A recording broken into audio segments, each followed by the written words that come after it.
अस्सलामुअलैकुम स्टूडेंट्स, ये CS001 के क्विज़ 3 थे। तो ये आप देख सकते हैं जिसमें क्वेश्चन नंबर 1 है। 17 जून को ये हुए थे ओपन, तो हमने कर लिए हैं। जब क्वेश्चन 1 देखें, you can enter different types of data in spreadsheet. कहते हैं कि आप स्प्रेडशीट में जो डाटा है वो एंटर कर सकते हैं। अब उन्होंने नीचे दिए हुए 4 ऑप्शन दिए हैं। Numeric data, symbols, all of given letters. तो हम जो स्प्रेडशीट में डाटा होता है ना, वो डिफरेंट टाइप से कर सकते हैं। तो उसमें न्यूमेरिक डाटा भी आ जाता है, सिंबल्स भी आ जाता है और लेटर्स भी आ जाता है। तो इसका आंसर होगा ऑल ऑफ द गिवन, यानी ये तीनों जो से ऑप्शन है वो आपके ठीक है। उसके बाद क्वेश्चन नंबर 2 है, जिसमें वो कह रहे हैं the pivot table option can be found under dash tab. जो पाइवट टेबल ऑप्शन है वो हमें कहाँ पर फाउंड मिलता है? तो वो हमें इंसर्ट पे मिलता है। ठीक है, अब ये नीचे से सारे ऑप्शन भी पढ़ें, इंसर्ट, रिव्यू, डाटा, होम। तो हमें इसका जो ऑप्शन मिलता है वो इंसर्ट में मिलता है।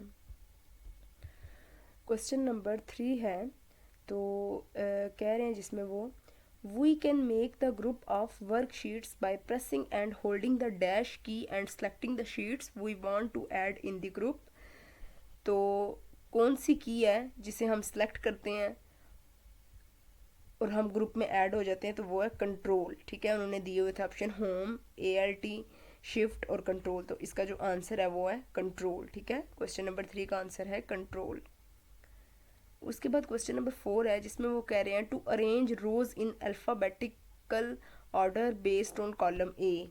ठीक है, you need to use the command. आपको कौन सी कमांड आप फिर यूज़ करते हैं, आपको कौन सी कमांड की ज़रूरत होती है? तो वो है डाटा शॉर्ट। दूसरी होती है tools short. None of the given, इनमें से कोई भी नहीं है। Edit data short. तो इसका जो करेक्ट ऑप्शन है वो है डाटा शॉर्ट।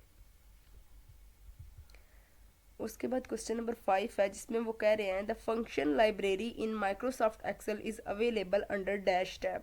जो फंक्शन लाइब्रेरी है माइक्रोसॉफ्ट एक्सेल में वो कहाँ पे अवेलेबल होती है?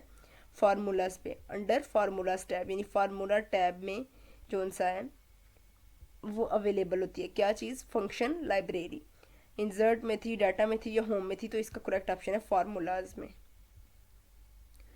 क्वेश्चन नंबर 6 है, when cell address are changed in copying a formula it is called dash like equal है sum A1 B1। None of the given, absolute cell referencing, duplicate cell referencing, relative cell referencing. तो इसका correct option 4 है, relative cell referencing.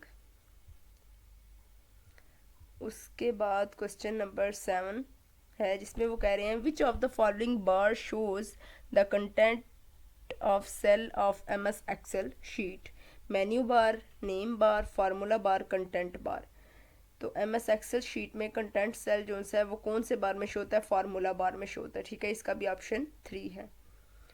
उसके बाद question number 8 है, जिसमें वो कह रहे हैं worksheet of MS Excel is divided into. जो वर्कशीट है MS एक्सेल की वो किस में डिवाइड होती है? रोज और कॉलेज में। पता है वो ऐसे होती है, ऐसे रोज बनी होती है, मतलब इकट्ठे, जैसे मैथ की कॉपी की तरह होती है।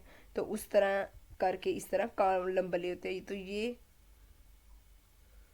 वर्कशीट MS एक्सेल की बता रहे हैं, तो रोज और कॉलम पे होती है, डिवाइड की होती है। उसके बाद है question number 9, when cell addresses are not change in copying a formula it is called dash like absolute cell referencing. Option A इसका करेक्ट ऑप्शन है। ठीक है, ये उन्होंने दिया हुआ है, मतलब इस तरह, लाइक एग्जाम्पल के तौर पर उन्होंने बताया हुआ है इस तरह जो होगा, तो वो है एब्सोल्यूट सेल रेफरेंसिंग।